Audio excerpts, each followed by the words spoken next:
Hi everybody, this is Sylvia Morton. I'm getting together again this month to put together some kits for you so that we can continue our classes. I hope you're enjoying them. We have a different spin on the classes or the lessons this month. They're all native geared. We always try to stick to that. But I thought I'd give you a little bit of tidbit, a little bit of facts about current events before we start. On the news, the president has a speaker, a female speaker that comes forward and brings us statistics and different things that are current. And about 2 weeks ago, they came on the TV and they announced that they had some statistics that they had regarding all the different nationalities and how the virus was affecting each nationality. And they broke it down by race, and they were dramatically impressed that the Native community happened to be the lowest community being affected in the whole world. So they did it again just to make sure that it wasn't a mistake, and the results came out to be the same. That the Native community is the least affected by the virus. So they called and they asked to speak to somebody because they wanted to ask questions. What are we doing different? How is this? How are we escaping with a minimal amount of us being affected versus everybody else where they're really, really seriously in trouble? And they, one of our elders met with them and said, well, it's no secret, many years ago when we were ripped away and were put on reservations or in boarding schools, or everything was taken from us, our ways, our cultures, our traditions, our beliefs, everything that we lived, the way we lived, our native way, we were taught not to speak our language. We lost many languages because of that. We were taught to just give up all of our native ways. But we learned, and what we learned was when the Europeans came, they brought a lot of disease, like smallpox is one of them. So we learned back then to keep our kids close to us, keep them quote unquote quarantined to us. We were tried to be on our own still as it was, but that was really a big definer for us when we started getting sick. So we told them we're not so fast to go out there, and even with social separations and stuff where you have to stand 6 feet away from each other, we still don't just trust all the rules that they put in place. We still keep our kids, our families, our elders, everybody holds each other tight to each other. We keep our groups just to us, and that is why we have not been affected as badly as everybody else. And I mean drastically not affected. So I thought that might be a little bit of current events that you might find interesting. So with that, I'm going to go ahead and begin my class. The first lesson today is kind of a fun lesson. It's going to be summer, and we all have to stay hydrated, and we carry around these water bottles, and they're kind of, bothersome. You got to hold them. So what I did was I thought, we can go ahead and make something. But I didn't want to invent the wheel. I thought, let's just do it easy enough when we make it, keep it light and fun for everybody. So I went and purchased these little bags. They're shoulder holders. And you put your water bottle in here, and you can fasten it. And it even has a place for your ID and cell phone. So, and a strap to put it over your shoulder. So they're really, really convenient. It makes carrying around your water, and you can carry a big thing of water because this is pretty large. It makes it a lot easier. Throw it over your shoulder and go about your business, and when you need some hydration, you just, it's there for you readily. You don't have to go and buy something every time. It's a bet. So I thought, okay, well, we need to decorate this, but we need to make it easy enough where the smaller kids can participate. And the older kids, you be as creative as you can. Try to keep it native based, of course. We have a lot of people that have great drawing abilities. I don't have drawing abilities. Mine are kind of like stick figures, but I turn towards stencils and permanent markers or paints. I use permanent markers only because they're not going to leak all over, ruin furniture, tablecloths. It's easier for the kids. You just, whenever they come to the table, you get their t-shirt and put it inside out so they don't ruin their t-shirt, and you give them their pens and their stencils, and they trace it and color it. And they make it, they don't have to stick to stencils. They can do whatever. They can write their name on it. They can write their tribe on it. They can write their favorite sports, whatever sports, football, baseball, whatever the name is. They can write a poem on it. Whatever it is, however creative you can be, that's what I'm asking you to do. So when you're done with all of them, I want, please, everybody, to make sure that you send me back a picture so I can see the end results of what you've done. So what I did was, I went and got, like, this is just a simple stencil. And I do, everything I do is low cost. We don't want to do things that is not affordable, because everything we do, we try to make it where you can become self-sufficient, make money, because that's the name. Again, you have to eat, you have to pay your bills, and if you need a little help, you say, you know what, I'm gonna go get me a bag, and I'm gonna get it and design it, and I'll sell them, and you know, that'll buy you dinners and keep you self-sufficient. You don't have to ask or for help, or you don't have to ask, you know, go hungry. Becoming self-sufficient is very important. So this is just a happy, and I chose that because we have to focus right now on being happy. It's really hard to be quarantined. In the best of circumstances, it's hard, but we choose to make the best of everything. So I got this, so all you do is you get it, and you can trace it along the side. Let's turn it the right way. Yeah. You trace it on here, and then you just get it and you fill it in however you want to do it. If you want to do by dot, if you want to do stripes, if you want to do a leopard print, or if you want to keep it native, which I really encourage that, to keep it native. You use stencils. You can also put things of nature like butterflies.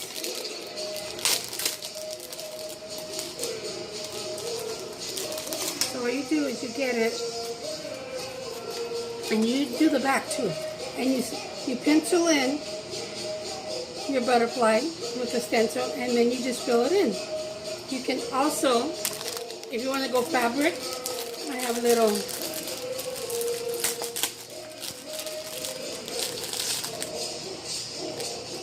cute little ladybugs. I like ladybugs because I've always told my granddaughter she's a ladybug.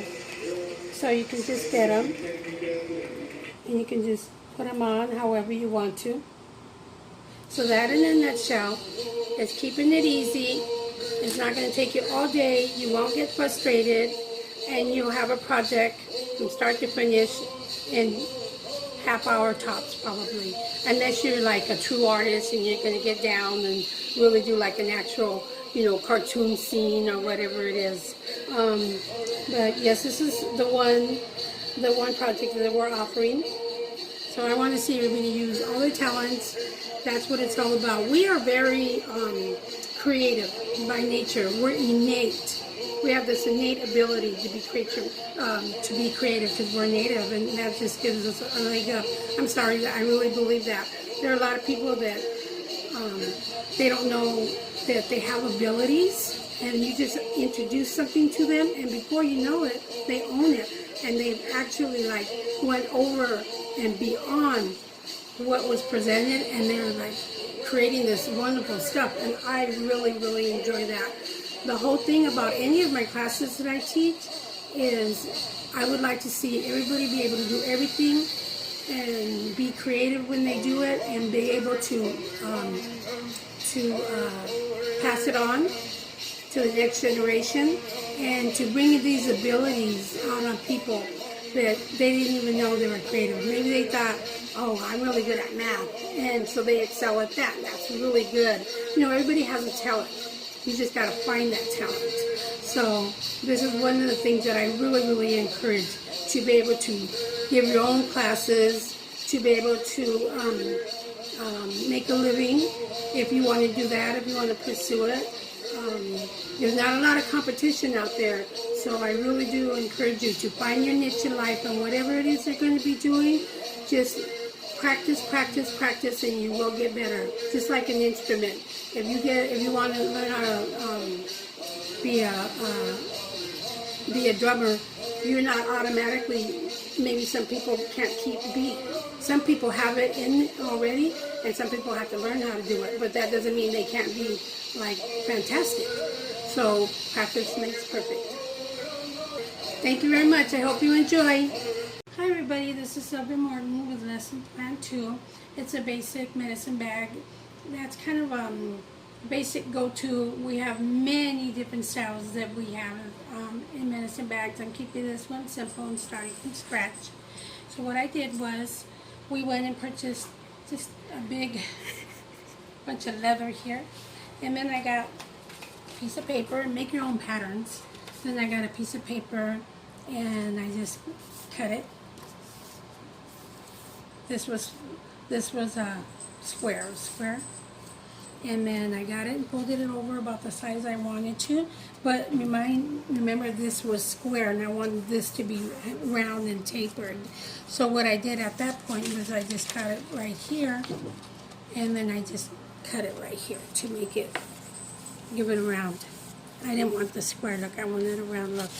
So there's our pattern. You can do it freehand, or you can be real intricate. It doesn't matter, whatever you prefer.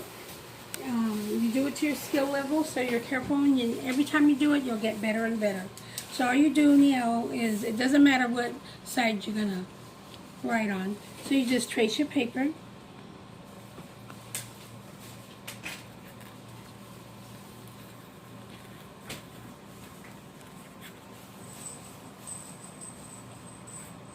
And when you do this, you always try to cut your project using very little waste, because I rarely get rid of anything, because you'd be surprised if you're making earrings and it calls for leather, you have a little piece there. So those little pieces they can add up to a lot. It can add up to a whole project. So there's my pattern. And now what I'm going to do is simply cut it out. Okay, so now we have our little pattern cut out. Now all you're going to do is fold it over. You don't no measurement need. You could do whatever you want to do. Whatever you do, you want to take that flap, and it's going to flap over clear at the top, so that there's not space. Like, you don't want it like this, where there's all that gap in there. You want it so it folds right over here. Okay, so there's that. So now that we have that, we have our little hole punchers here. The hole punchers, these are really nice. They have different sizes here. I want to get almost the smallest.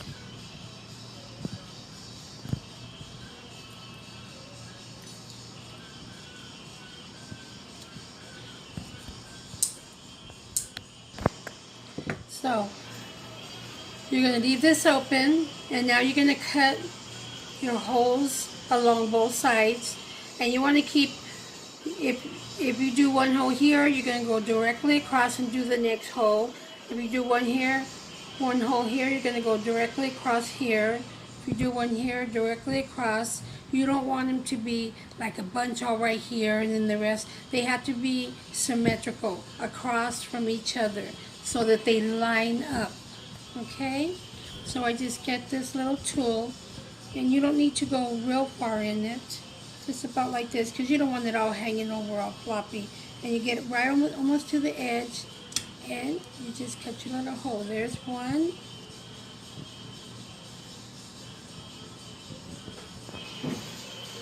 There's 2, 3, 4, 5, 6, and the very bottom one down here is 7. So now we're going to come across holding that so that you can matching it up. 1 at the very bottom again. And then remember, you got to get straight across. So about right here. Doesn't have to be perfect. This is all handmade. This is for fun purposes. And then when you get serious about it, then you're gonna like use a lot of you'll use your ruler, and you'll mark it off or whatever is necessary to make it match completely. So now we have the hose. You have to kind of like pull everything out. So I'll do that, and I'll be back with you in just one moment. Okay, so now we're going to put it together, and all I did was I have this, because I left my sinew, but we can improvise. This is a stretch plastic, a string, so we'll improvise. We're good, we're native, and we're good improvisers. So you're going to start it off by putting it in both holes, coming out this like that. Now you're going to pull it over.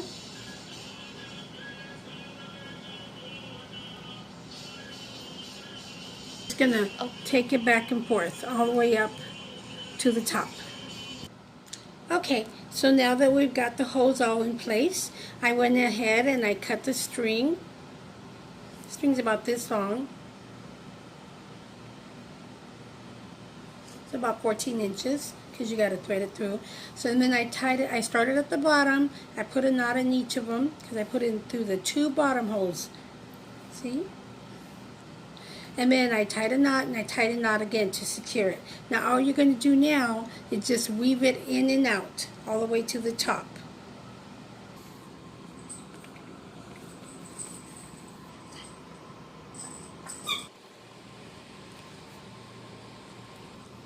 Okay, so now we seamed up the sides, and we just tied off some beads there just for the look. And this is your flap. We put 2 holes in here, and then we had some suede string, and so that's what the little flap is. And this is your, I can't reach it. This is your hand sanitizer.